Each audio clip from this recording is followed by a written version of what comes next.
Hi everyone, welcome to my tutorial channel, where now I'm going to tell you about all the maps and all the data sources I used in year 2025's 30-day map challenge. So I'm still releasing week by week all the tutorials for every single map, but here I'm going to give you an overview about all the maps I created in this year, and I will also collect and explain and introduce all the data sources I used for these maps. Stay tuned and also make sure to check out the links in the description of the video. And now let's dive in. Let's review all the maps I prepared for the 30-day map challenge in 2025, including the maps, the topics, and also the data sources I used. So the map challenge usually starts with the most simple geometry of all, points, where I used Python to create an interactive visualization to show POIs collected from OpenStreetMap. Namely, here I was comparing the spatial distribution of bars and pubs and healthcare facilities all across Budapest. Then, taking one step further in the challenge and following the usual drill, we were visualizing lines or line strings on the second day.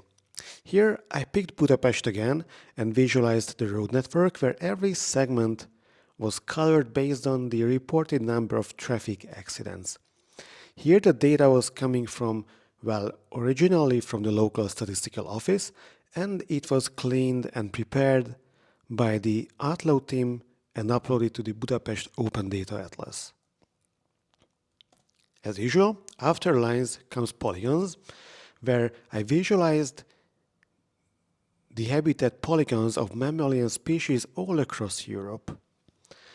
Here I prepared this sort of artistic, or at least that was my intention, this artistic static map, and I also created an interactive version of it using data from the IUCN, the International Union for the Conservation of Wildlife.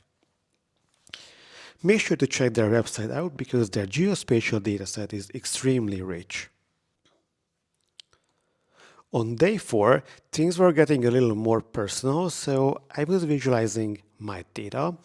Namely, I collected a long list of car trips I made this year, and then I used OpenStreetMap to plan the routes between them. So I didn't have the actual travel logs of mine, but I had the origins and destinations, and I wanted to show and visualize the paths that I've taken.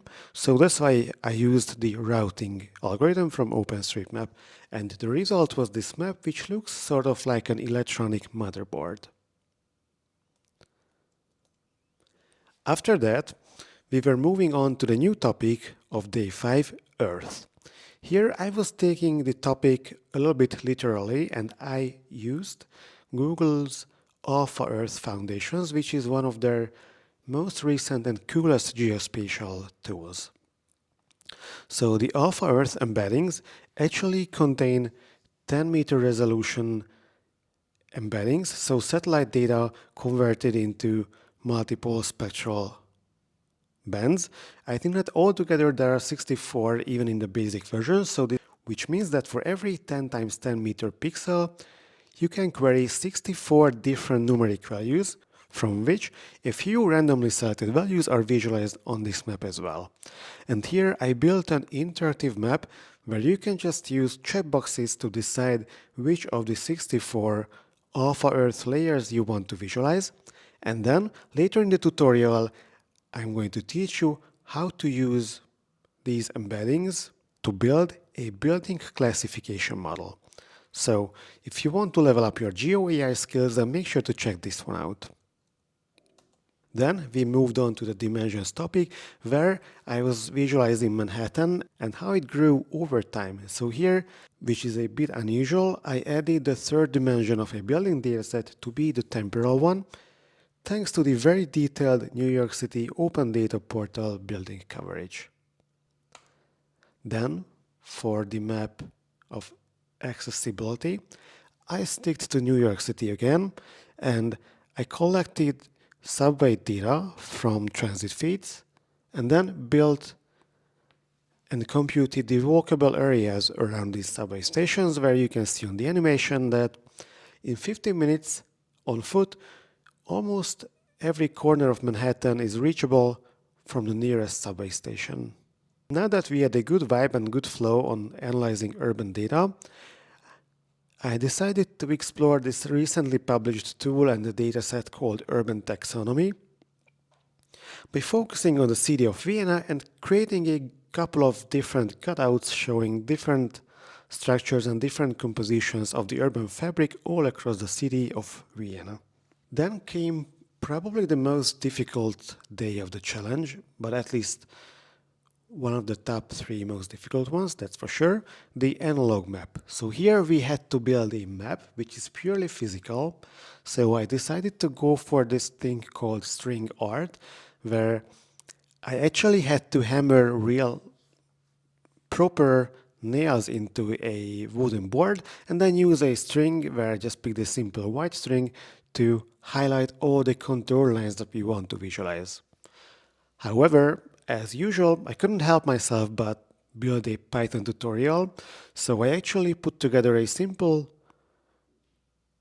tutorial where I'm going to show you how I prepared the outline, how I designed where the nails should be, and how I compared a few different possible string layouts. Then, day 10 was actually really far from this topic and also far from the urban maps I have been preparing so far, at least in my interpretation. So this map was about air, where I decided to collect Earth ENV data, which is a data collection of cloud coverage going back to 15 years, and if I remember correctly, based on modest satellite data. Based on these cloud patterns, I decided to create an animation which shows the typical cloud coverage in different months over the past 15 years. So every month here is not a specific December or January from different years, but it's the average December and average July and average March of the past 15 years. The topic of day 11 was minimal map, where we had to go minimalistic. My take here was to create an ASCII art map where I was visualizing population density coming from the GHSL, the Global Human Settlement Layer, in a way that every different population level was represented by ASCII characters. So different population levels were visualized with hashtags, equal signs, or even semicolons. This is a fun map and a homage to the good old days of computation, so I hope you will like the tutorial. After this day, day 12 was probably the most tricky visualization for me. First, I built a predictive model to give a very rough estimate on the possible population distribution and population density in a century from now. And then I used the visual programming tool Touch Designer, which is a great tool to create generative and 3D and interactive visualizations, to visualize this on the globe. So you will see how, according to my very simple prediction, which is rather a toy model than an actual prediction, I would say the Earth may look like in 1 century. Then came the 10-minute map, which in my interpretation was a challenge to create one map in just 10 minutes. You will see how I collected a specific dataset containing coffee export and coffee quality of different countries from Kaggle, and how I turned it into one single map with a proper design in just about 8 or 9 minutes.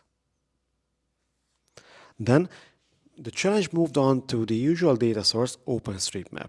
Since by now I've already used it in a couple of my 30-day maps, I decided to give it a twist and use the recently published City2Graph package. This is a really great tool to visualize urban networks, so turn cities into networks, such as using road networks and different POI categories, and visualize and design their accessibility networks. So here you will see how I built the code to compare the livability and accessibility of major POI categories across a couple of European cities.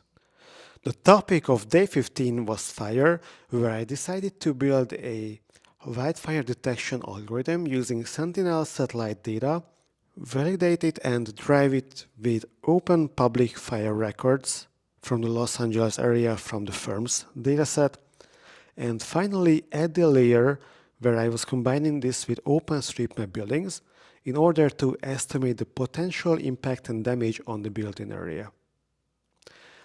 This was followed by day 16, where the topic was cell, and my visualization was an urban cell visualizing the beautiful Edinburgh Castle from Scotland using high-resolution LiDAR data thanks to the remote sensing portal of Scotland.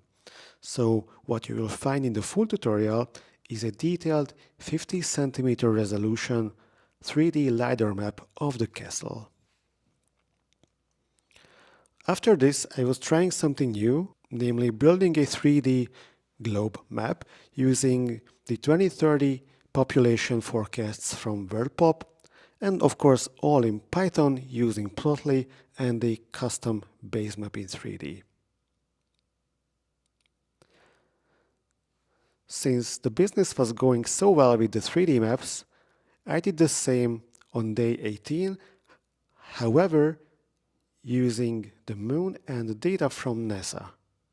So here, this was a very tricky, gigantic raster file containing the surface morphology scan of the moon, and even to get this visualization on a fairly powerful desktop machine, I had to very heavily downsample the dataset.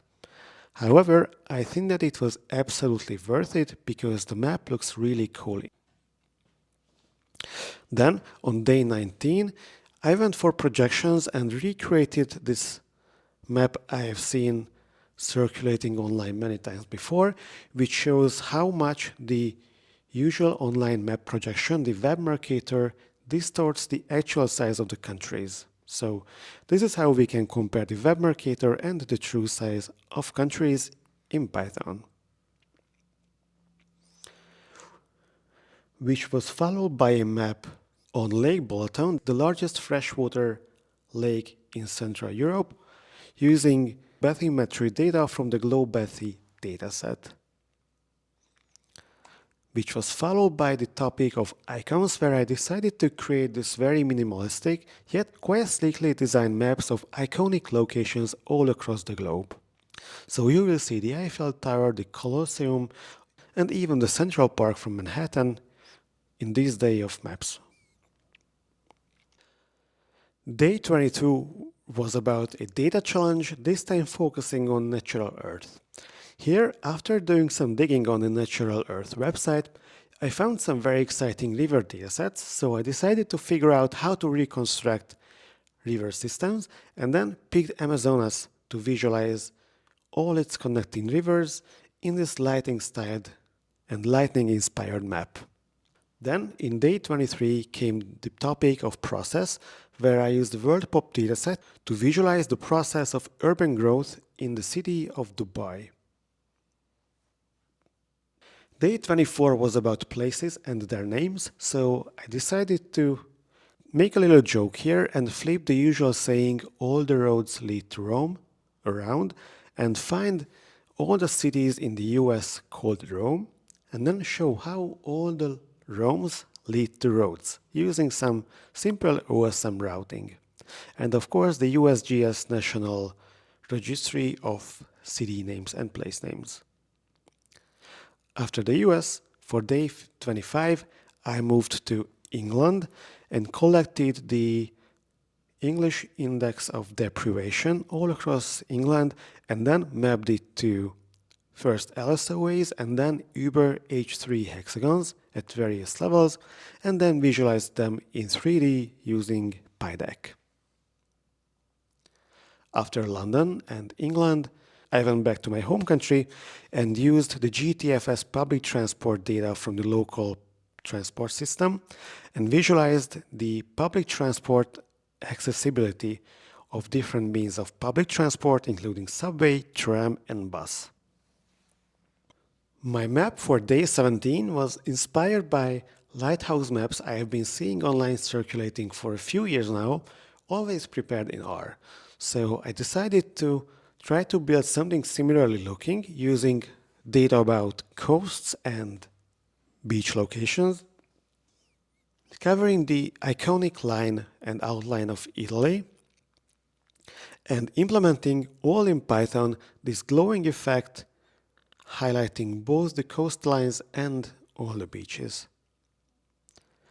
Then, since we already had a nice glowing map in blue, I decided to go for something in the yellow and golden dimension using nighttime light datasets coming from the Earth observation group and build the nighttime radiance map of Europe.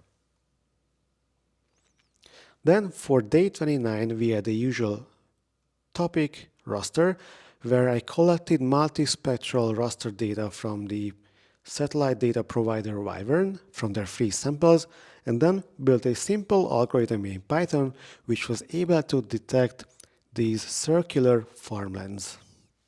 And then I closed my challenge with the makeover topic, going off the books and not building a map, an actual map, but building an abstract map, a network where I collected food items from the FSBI dataset and I connected different food items based on the shared chemicals related to flavors. And in the end, this is the network I got showing how different types of food items are clustered together. So this was it, a very pushy and fast overview of my map challenge, but kind of gives you a hint on how my month worked out, how the different maps were sort of aligning to each other. And of course, if you specifically like any of these maps, just check out the description because you will find the full tutorial and the code and everything you need to reproduce those maps below in the description. So thanks a lot for following my maps and stay tuned because new tutorials are still being released. So I haven't finished all of them when I recorded this video. So keep an eye on all the upcoming tutorials and enjoy mapping in Python.